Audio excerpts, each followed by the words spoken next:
La revista El Doctor en Casa presenta Padres al Día.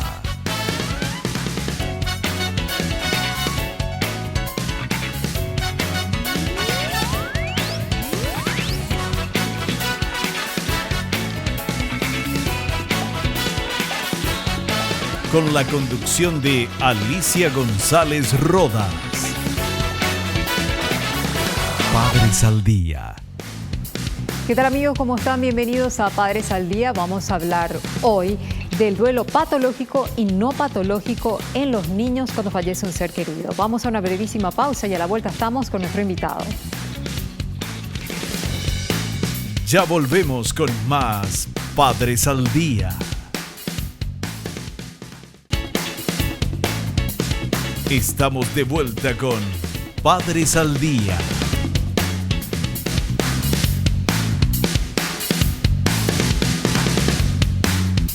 En Padres al Día damos la más cordial bienvenida al licenciado en Psicología Clínica Santiago Volpe para hablar sobre el duelo patológico y no patológico en los niños. Bienvenido, licenciado. Qué gusto tenerlo de vuelta. ¿Qué tal, Alicia? ¿Cómo estás? Qué placer es para mí estar en tu programa. Para nosotros también. Muchas Mira, gracias. Queremos hablar no solamente del duelo patológico, Sí. sino también del duelo en general, Sí. porque fallece un ser querido en la familia y ¿cuándo se vuelve patológico en el niño, por ejemplo? ¿Cuándo podemos hablar Sí, de bueno. esas características? Cuando hablamos del duelo patológico, Alicia, tenemos que mencionar que en psicología se habla sobre el trastorno de duelo complejo persistente, en donde ese niño, ese joven experimenta un dolor inmenso, profundo, un malestar.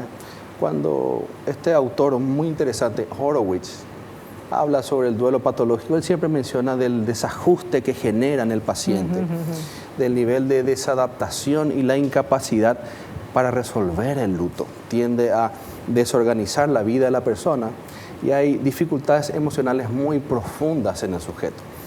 Cuando los síntomas se reiteran casi todos los días, al menos durante 6 meses en los niños, podemos mencionar de que se instaló, de que se desarrolló el duelo patológico. Ahora bien, tenemos que mencionar que el duelo es la pérdida o el fallecimiento de un ser querido, no únicamente el fallecimiento del perro o de la mascota, Claro. o en los jóvenes la ruptura Lo que amorosa. implica un proceso para el niño, ¿verdad? Sí. Para decir, aquí hubo un antes y ahora hay un después, ¿verdad? Es verdad, sí. ¿Por qué? Porque hay un desajuste generalizado en ese niño, en ese joven, en donde tiene muchas dificultades para reintegrarse a su vida normal, a su vida natural. Claro. Cuando mencionamos de ese duelo patológico, el dolor, la angustia es tan intensa que la persona tiende a manifestar en cambios conductuales en su vida, en su estilo de vida. Y por supuesto, muchos desarrollan ira, sentimientos de culpa. Bueno, en el caso, por ejemplo, de la pérdida de una mamá o de un Totalmente, papá. sí. O sea, Cuando imagínense que en hablamos, el esquema de un hogar fallezca la madre y deja hijos chiquitos, o sea... Sí, es así. Cuando comienzan hablamos, a hacerse algunos pipí, otros se manifiestan de otra manera. enuresis, que es la enuresis, hacerse pis, hacer pos, encopresis. Sí. Sí, cuando hablamos de factores que vulnerabilizan a la persona, podemos mencionar qué tanta intimidad esa persona tenía con el fallecido, con la fallecida, o qué nivel de dependencia o interdependencia. Podemos mencionar si esa persona ha experimentado antecedentes de duelos anteriormente, y esta es una sumatoria pesada. Tenemos que mencionar factores de personalidad, tenemos que mencionar si había una dependencia económica, si hay un apoyo social, un apoyo familiar, si la persona tiene recursos como para sostenerse en medio de un duelo. Claro. Y mi querida Alicia, cuando hablamos del duelo, tenemos que hablar de varios tipos de duelo, como por ejemplo el duelo en crónico. los adultos, por ejemplo. Por ejemplo, el duelo crónico, Sí. tanto en niños como jóvenes o en adultos. Ese duelo crónico en donde tiende a extenderse mucho más tiempo de lo común y la persona vive por muchos meses, inclusive años, con el duelo, ese duelo interno. No deja partir a la persona. No deja partir a la persona. Suele a sí pasar con las mismo. parejas, ¿verdad? A veces hay personas que pasan 4 o 5 años y no pueden hacer su vida ya cuando fallece su pareja, ¿verdad? Exactamente, porque internamente hay un duelo que no ha sido resuelto. Podemos mencionar también otra clase de duelo, como por ejemplo ese duelo inhibido, en donde la persona de alguna u otra forma no experimenta síntomas de duelo en el momento del fallecimiento, pero sí aparecen cuando se siente en la algún ausencia. momento, puede ser inclusive después de años. Sí. Ese niño, ese joven, ese adulto empieza a experimentar síntomas de duelo porque ha negado intensamente, ha intentado bloquear, bloquear las emociones, y en algún momento suscitan súbitamente esos síntomas cuyo origen data del fallecimiento. Cuando hablamos de otro tipo de duelo, también tenemos que hablar, claro, de ese duelo enmascarado, en donde la persona desarrolla síntomas de mucha tristeza o de ansiedad, de dolor interno, pero no asocian esos síntomas al duelo.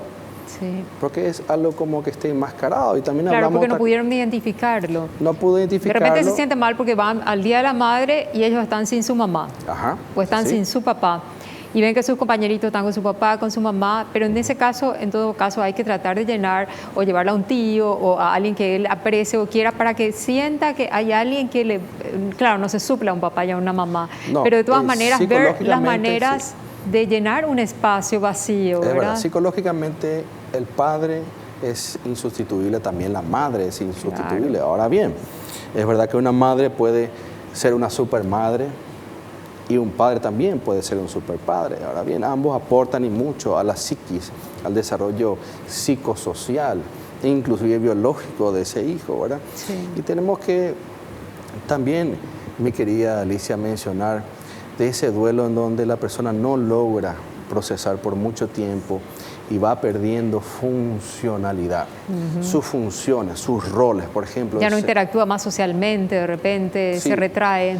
Sí, pueden existir efectos psicosociales, se aísla, ya disminuye o merma, minimiza sus vínculos sociales. O su motivación hacia la vida también. Sí, cuando hablamos de la motivación tenemos que hablar y mucho de la vitalidad. Muchas personas van perdiendo vitalidad, y cuando hablamos de esa depresión, hablamos de un trastorno de ansiedad, que son muchas veces trastornos psicológicos asociados a un duelo patológico. Eso va calando más hondo a nivel psíquico y el bienestar de la persona se va deteriorando aún más. No quiero dejar de mencionar, Alicia, ese duelo exagerado.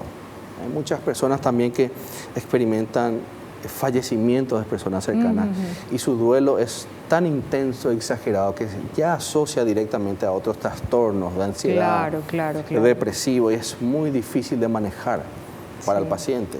Claro. Acá hay un material que preparó la producción del programa que hace una distinción entre el duelo patológico y no patológico. Veamos y seguimos conversando. ¿Sí?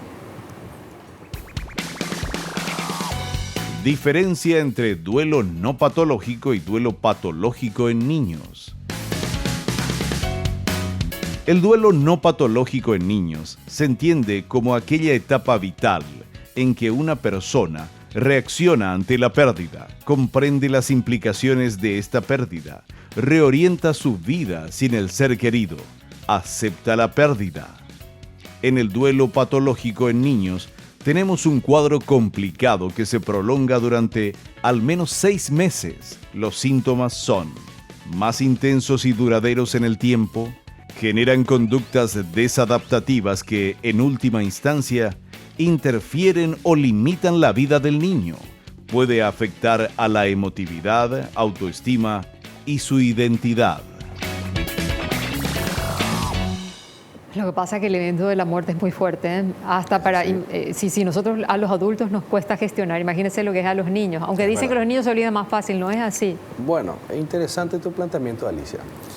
Se podría mencionar en psicología de que el concepto, la comprensión del concepto de muerte aparece a partir de los 5 años. Bueno, a partir de los 5 o 6 años, el niño, la niña puede comprender qué está ocurriendo. No ocurre en todos los niños a los 5, algunos a los 6, algunos a los 7.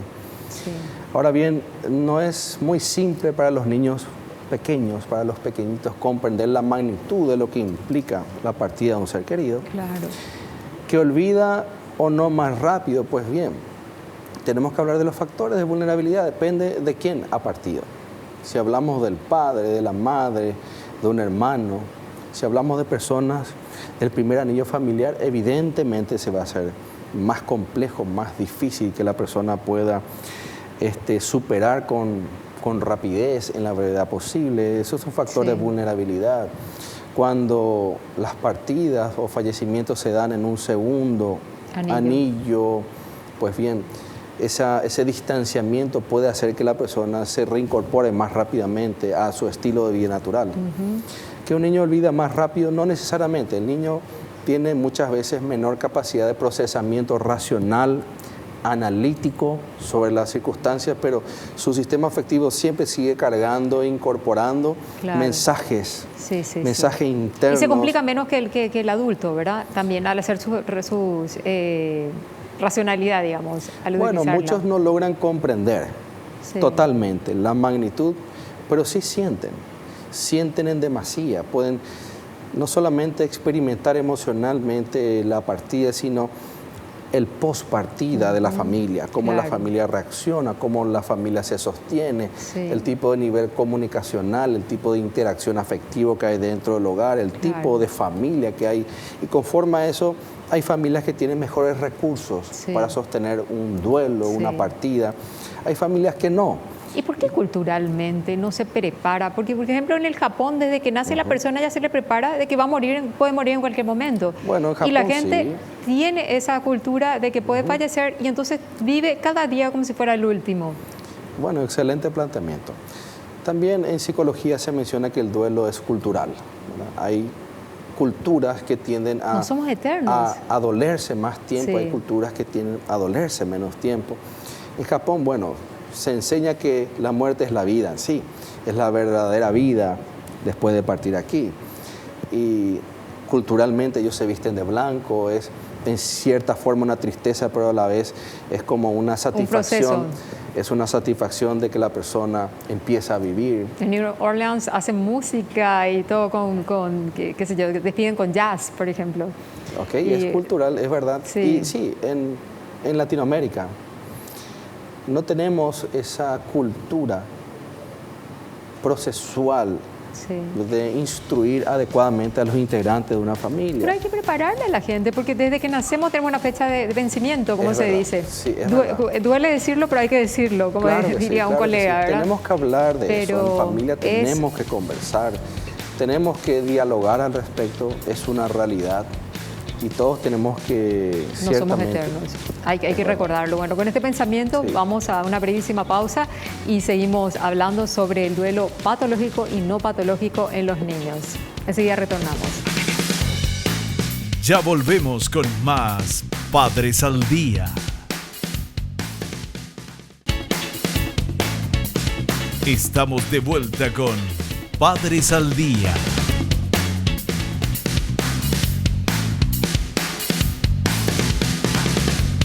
Con el licenciado Santiago Volpe estábamos conversando sobre el alcance del duelo, todo lo que implica culturalmente, cómo difiere de cultura en cultura. O sea, hay culturas, por ejemplo, que el duelo lo llevan, pero durante meses. Otros es casi como una necesidad eso. Está dentro de la estructura cultural. Es algo que se debe de llevar para entender, hacer el duelo natural y saludable conforme a su estilo de vida. Bueno, la cultura se va conformando a lo largo del tiempo, la cultura se va consolidando conforme a las normativas, conforme a las normas de la sociedad, conforme a inclusive a la ubicación geográfica, al estilo de vida, a lo que uno consume o cómo se alimenta. Pues bien, la cultura es algo tan complejo y amplio y cada cultura tiene una manera diferente de procesar algo tan importante como es el duelo. Todos, de alguna u otra forma, pasamos por duelos. ¿Cuál es la mejor manera de hacer un duelo? Con los niños, por ejemplo. Agarremos solamente la franja etaria de los niños. Sí, bueno, con los niños son seres muy especiales. ¿Por qué? Porque ellos tienden muchas veces a atribuirse inconscientemente los problemas que ocurren en el entorno. O los niños tienden a desarrollar... Me porté mal, por eso pasó esto, pueden pensar. Muchos niños tienden a incorporar una culpa inconsciente. Pobrecitos. Como creyendo de que tienen tiene cierta responsabilidad en lo que ocurrió. Por ejemplo, el padre ha fallecido en un accidente de tránsito y él se visualizaba un día antes con él en el vehículo y luego del accidente el niño piensa que si él hacía algo o si le decía algo se iba a evitar ese accidente, entonces se autoatribuye cierta responsabilidad. Es importante, mi querida Alicia, que nosotros los adultos, los padres, podamos conversar francamente con los niños. Dialogar, explorando si hay ciertos vestigios de culpa, de ira, para liberar y todo eso. De rabia, y lo más importante es la interacción de confianza. Que los niños tengan la total confianza. Para abrirse y liberar lo que les duele. Así mismo. Hablando de lo que sin presionar, duele, sin hacer una entrevista, sin llenarlos de preguntas, sin presionar. La confianza, darle su tiempo. Claro, la confianza se gana. Implica yo puedo servirte, yo tengo la capacidad de servirte, yo estoy para vos, yo soy una compañía, podés contar conmigo. Entonces, no presionar que los niños vuelvan a sus actividades inmediatamente, no presionar a que tengan que hablar, sino más bien inclusive en un proceso de juego, jugar con los chicos, vincularnos directamente con los chicos. Podemos empezar a comprender si hay culpa, si hay ira, si hay enojo. También los chicos tienden a desarrollar muchas veces enojo. ¿Por qué me abandonó?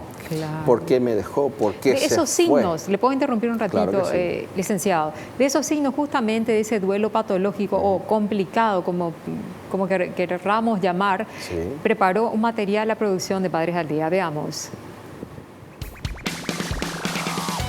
Signos de alerta de duelo complicado. Los signos de alerta para hacer pensar en que se está en presencia de un duelo complicado pueden ser llanto frecuente, rabietas o signos de agresividad, apatía, pérdida de interés por las actividades que antes resultaban agradables, alteraciones del sueño con pesadillas, miedo a quedarse solo, comportamiento infantil, cefaleas u otras dolencias físicas, imitación del fallecido, disminución del rendimiento escolar o no querer ir a la escuela, entre otros. Son signos de alerta y de alarma, ¿verdad? Que los padres tienen que estar atentos. Tal cual. Y buscar una ayuda, contener a los chicos, ¿verdad? Así es. Bueno, no podemos dejar de hablar, Alicia, del amor, del contacto físico, del afecto con ese chico, con ese niño, esa niña, ese joven, ese adolescente. Es importante. Es una cuestión de humanidad también, porque cuando la persona está vulnerable, tenés que llenar ese espacio vacío, tenés que llenar ese dolor, tenés que tratar de que se libere. Muchos niños y jóvenes desarrollan el temor de que otro pariente, otra persona cercana puede fallecer. Puede volver a ocurrirle lo mismo. Entonces, le crea como un trauma de que pudiera ocurrir de vuelta. En muchos sucede eso y se genera como un signo de interrogación en la frente de ese niño, de ese joven, en donde el futuro se vuelve incierto o se puede volver doloroso.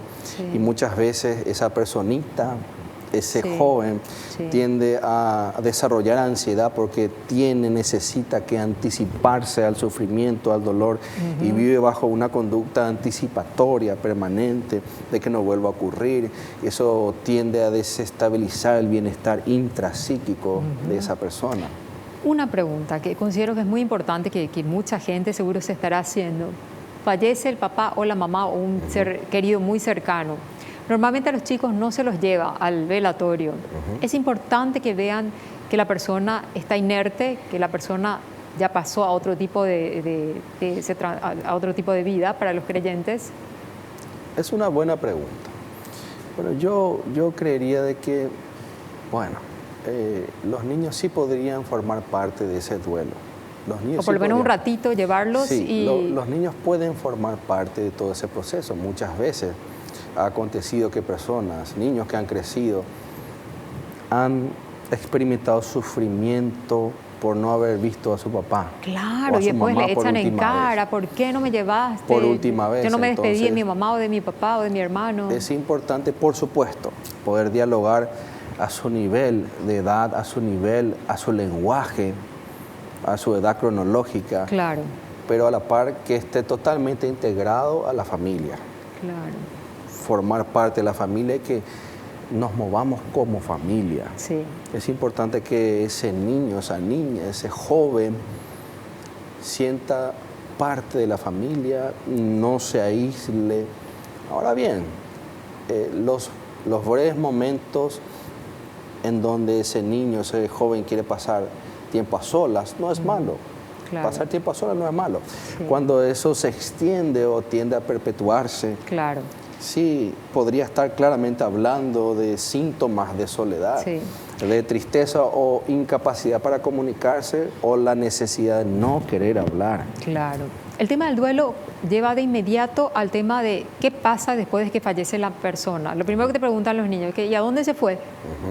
Y ahí entra el factor religioso, filosófico o lo que fuera. ¿Cómo se encara? Porque hay algunos que dicen, no, hay que dejar hasta el que los 15 años que decida que cree, que no, si va a ser agnóstico, si esto, Sí. que lo otro, ¿verdad? O sea, ¿cómo se encara el tema de la muerte? Bueno, siempre tenemos que ver, mi estimada Alicia, hablar siempre sobre la humanidad, sobre el valor de la vida, sobre qué importante somos los que estamos presentes. Y vivir qué bien esta claro, vida, ¿verdad? Claro, a valorar la vida, valorar a las personas que están presentes. Ahí hablamos del poder de la gratitud, ser gratos con las personas. E inclusive con el tiempo ir desarrollando esa capacidad de recordar al ausente, al fallecido, de la mejor forma, de la mejor manera. Ahora bien, O por con la supuesto, transformación de la oruga, que pasa de oruga Es a ser verdad, mariposa, sí, ¿verdad? sí, Que pasa a sí, otro sí. tipo de vida, como Es para que no verdad. pierda la esperanza y le siga motivando, es ¿verdad? verdad. Ahora bien, si una familia es religiosa, pues bien, puede ser un elemento muy importante el concepto de vida después de la muerte, el Sí. concepto de bienestar después de Sí, la sí, muerte. sí. Puede cooperar en la reestructuración del duelo. Sí. Ahora bien, si tuviera que dar un consejo para, en el caso de un duelo patológico, ¿qué diría? Sí, bueno, me dirigiría a los padres. Sí, Padre, madre, qué importante va a ser que acompañes a tus hijos, a los pequeños, a los jóvenes, que no te sobreenfoques en la persona fallecida. Qué importante va a ser que no demuestres sufrimiento, un dolor incansable delante de tus hijos, sino que transmitas directamente mayor fortaleza, que transmitas seguridad, un sentido de protección en tus hijos para que ellos puedan desarrollarse y pueden hacer un proceso. Este es el momento de ser fuerte delante de tus hijos y a la par trabajar con otras personas adultas, tu duelo personal, pero no hacerlo directamente con los hijos y cargarlos todo el tiempo con llantos, todo el tiempo con dolor y sufrimiento. Ahora bien, hay un proceso natural en donde la familia debe llorar, se Claro. debe de hablar, se debe compartir. liberar y soltar lo que hace daño. Claro, eso debemos hacerlo. Ahora bien, tenemos que tener un cuidado especial con los chicos, Claro. de no sobreestresarlos, de no angustiarlos todo el tiempo y que los padres todo el tiempo estén llorando Sí. delante de ellos y lamentándose y quejándose Claro. y culpabilizándose. No, los padres debemos de transmitir cierta seguridad sin dejar de ocultar que nos duele. Claro. Mira, hay otro material que preparó la producción del programa que habla justamente de las actividades y consejos para poder pasar de la mejor manera este proceso de duelo en los niños. Veamos. Excelente. Actividades y consejos para trabajar el duelo en niños. El proceso de duelo difiere de una persona a otra. Además, a veces es difícil identificar que el duelo se está complicando. Por lo tanto, anime al niño a hablar sobre sus sentimientos o pensamientos, ya que le puede ayudar a afrontar el proceso de duelo y buscar ayuda de un especialista en caso necesario. Ahí, por ejemplo, podemos hablar, mi querida Alicia, del duelo silente. ¿Qué significa eso? Cuando esa persona sufre sola, Sí.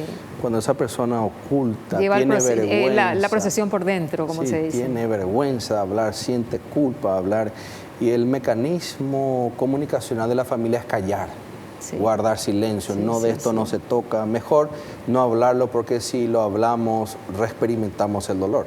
Como familia debemos de llorar, debemos de hablar del fallecido, debemos de estar más unidos que nunca. Una partida, un fallecimiento tiene que conducirnos, mi querida Alicia, a que la familia esté mucho más unida que antes, a que estemos más cercanos, a que perdonemos a personas con quienes tuvimos conflictos anteriormente, a que seamos una familia más numerosa, más unida y que todos sintamos de que podemos contar con nuestros familiares. Y aprovechar a nuestros seres queridos el tiempo que nos duren y que bueno, que la muerte es un proceso natural y desde el ángulo de la fe es un paso a otro tipo de vida. Licenciado, muchísimas gracias por su tiempo. Realmente fue muy claro con sus explicaciones. Nos quedó insuficiente nomás el tiempo porque hay un montón de preguntas a través de redes sociales. Un placer tenerlo, como siempre, licenciado Santiago Volpe en Padres al Día. Bueno, de esta manera cerramos. Cerramos esta edición de Padres al Día. Hasta un próximo encuentro. La revista El Doctor en Casa presentó a Alicia González Rodas en el programa Padres al Día.